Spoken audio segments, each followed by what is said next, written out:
بسم اللہ الرحمن الرحیم۔ زمین جہاں کبھی مکمل خاموشی ہوا کرتی تھی، اب زندگی سے بھرنے لگی تھی۔ حضرت آدم علیہ السلام اور حضرت حوا علیہ السلام اللہ تعالیٰ کے حکم کے مطابق اپنی زندگی گزار رہے تھے۔ وقت گزرتا گیا اور ان کے گھر میں ایک کے بعد ایک اولاد پیدا ہونے لگی۔ ہر نئے بچے کے ساتھ زمین پر انسانیت کی ایک نئی نسل قدم رکھتی جا رہی تھی۔ یہ دنیا اب صرف ایک انسان کی نہیں رہی تھی، یہ پوری انسانیت کا آغاز تھا۔ لیکن اسی گھر میں جہاں محبت ہونی چاہیے تھی، جہاں بھائیوں کے درمیان شفقت ہونی چاہیے تھی، وہیں ایک ایسا احساس خاموشی سے جنم لے رہا تھا جو آنے والے وقت میں پوری انسانی تاریخ پر ایک سیاہ داغ بننے والا تھا۔ وہ احساس تھا حسد۔ حضرت آدم علیہ السلام کے گھر میں وقت کے ساتھ ساتھ بچوں کی تعداد بڑھتی گئی۔ ہر بچہ اپنے رب کی ایک نعمت تھا۔ انہی اولاد میں 2 بیٹے ایسے تھے جن کا ذکر قیامت تک یاد رکھا جائے گا۔ ایک کا نام تھا حابیل اور دوسرے کا نام تھا قابیل۔ دونوں ایک ہی باپ کی اولاد تھے، ایک ہی ماں کی آغوش میں پلے بڑھے، ایک ہی گھر میں جوان ہوئے، لیکن دونوں کے دل ایک جیسے نہیں تھے۔ حابیل نرم دل، عاجز اور اللہ تعالیٰ کے فرما بردار تھے۔ وہ ہر کام میں اپنے رب کی رضا تلاش کرتے تھے، جبکہ قابیل کا مزاج اس سے مختلف تھا۔ وہ اپنے آپ کو دوسروں سے بہتر سمجھنے لگا تھا۔ اسے اپنی خواہشات، اپنی پسند اور اپنی بات زیادہ عزیز تھی۔ ابتدا میں یہ فرق کسی کو زیادہ محسوس نہیں ہوا، لیکن انسان کے دل میں چھپی ہوئی کیفیت زیادہ دیر تک چھپی نہیں رہتی۔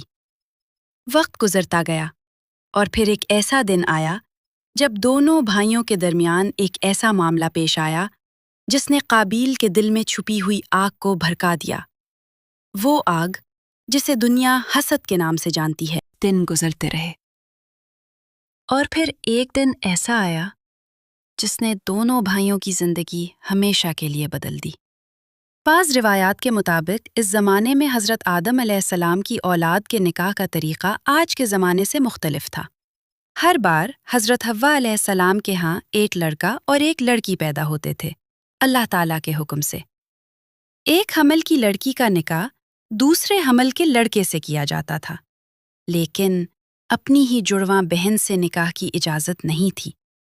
روایات میں آتا ہے کہ قابیل کی جڑواں بہن زیادہ خوبصورت تھی۔ قابیل چاہتا تھا کہ اسی کا نکاح اس کی اپنی جڑواں بہن سے ہو، لیکن اللہ تعالیٰ کے مقرر کردہ حکم کے مطابق اس کا نکاح حابیل سے ہونا تھا۔ یہ فیصلہ قابیل کو ہرگز قبول نہ ہوا۔ اسی لمحے اس کے دل میں حسد کی پہلی چنگاری بھڑک اٹھی، اور وہ چنگاری آگے چل کر پوری انسانی تاریخ کے پہلے قتل کا سبب بنی۔ قابیل کے دل میں حسد کی آگ مسلسل بڑھتی جا رہی تھی۔ وہ اللہ تعالیٰ کے فیصلے کو قبول کرنے کے لیے تیار نہیں تھا۔ حضرت آدم علیہ السلام نے دیکھا کہ معاملہ سنگین ہوتا جا رہا ہے۔